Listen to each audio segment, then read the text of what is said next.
Good afternoon, everybody.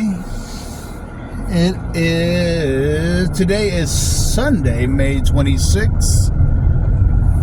I just got back dropping off my dad. You know, we went to the casino, and not every month, but every other month they have a gift giveaway.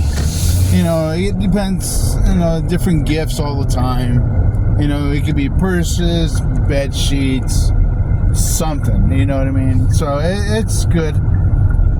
So came to pick him up, took him over there. We just got back.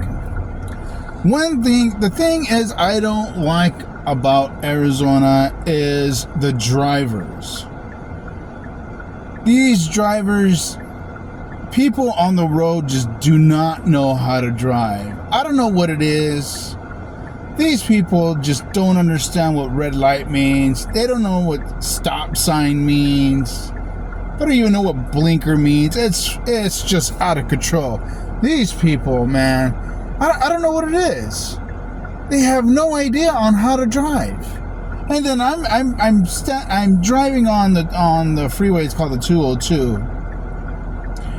And on the way back, people just either they're too slow or they're too fast or they're just jumping lanes.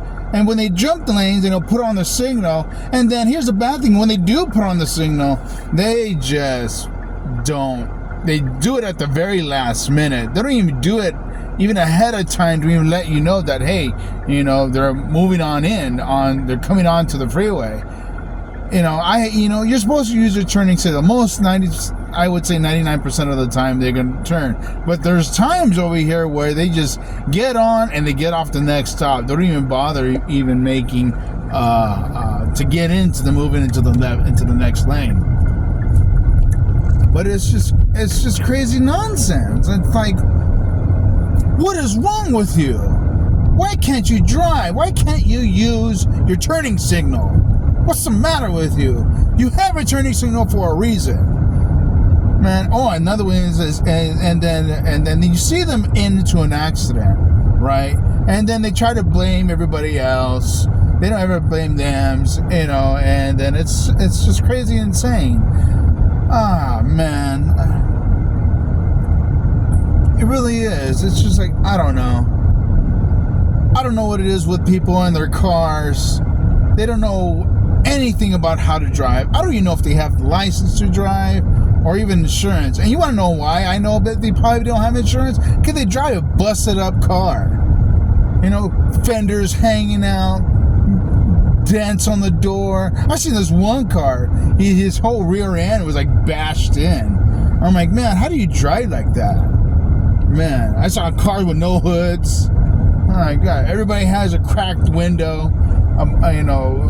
It's just, man, I'm like, how do you drive like that?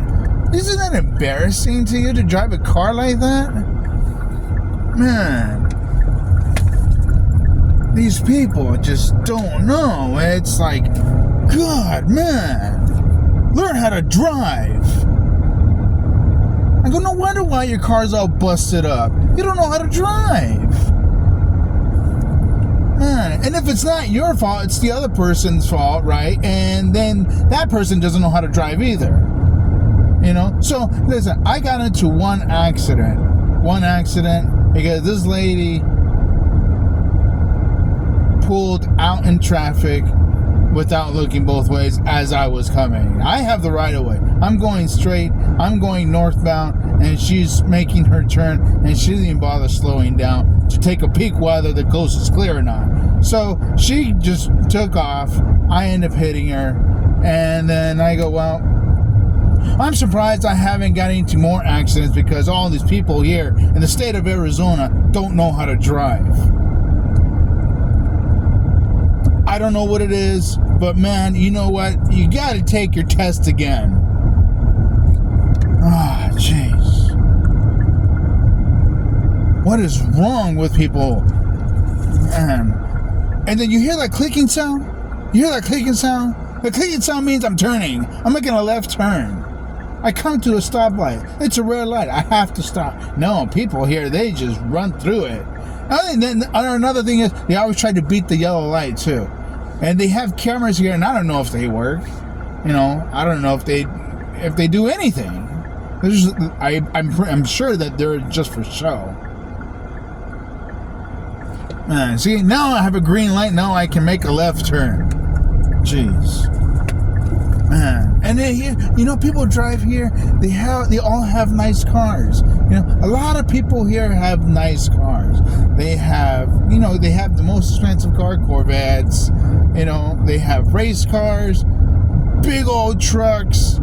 And that's another thing. People with big old trucks. That's another thing that pet peeves me. So the people got these big old trucks, right? And they try to park, right? And then they take up like 2 spaces. And I go, what are you doing? I go, why are you, first of all, you have this big old truck. What makes you think you're going to end up parking this way? You have to when you try to park, you try to make the right, you try to get into that parking spot, and then you have to back out, and then pull back in, and then back out, and then pull back in. And I go, what are you doing? Man, can't you just park somewhere else where it's an empty lot? Ease, man. There's this one casino that I like to go to. It's called the Wild Horse, and inside that parking structure, it's like underground parking, right? And there's not that much space. There's enough space for cars, but there's not much space for big old trucks. You know what I mean? So when they try to come out of the parking structure, I have to stop because they have to make these big old wide turns because they're driving such a big truck. Do you really need to bring this big old truck to the casino? God. Man, these people. Man, get a decent car. Why you gotta drive a damn truck? Man. Oh, and I like the ones that they're on their telephone too. They're on their cell phones all the time. All the time they're on their cell phones. And then they're on their cell phones on the freeway. They're going about 45 on the freeway. Hey, the speed limit is 65. Start moving.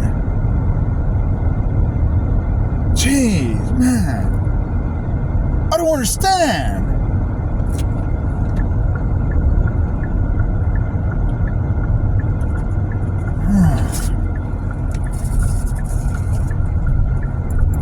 Anyways, for people out there who always on your phone, stay off your phone. You ruin the day for me and for everybody else, all because you want to talk to whoever it is you want to talk to. Here's an idea: get to where you want to get to first, and then make your phone calls. And stop slowing down traffic. You're impeding traffic. You're slowing everybody down.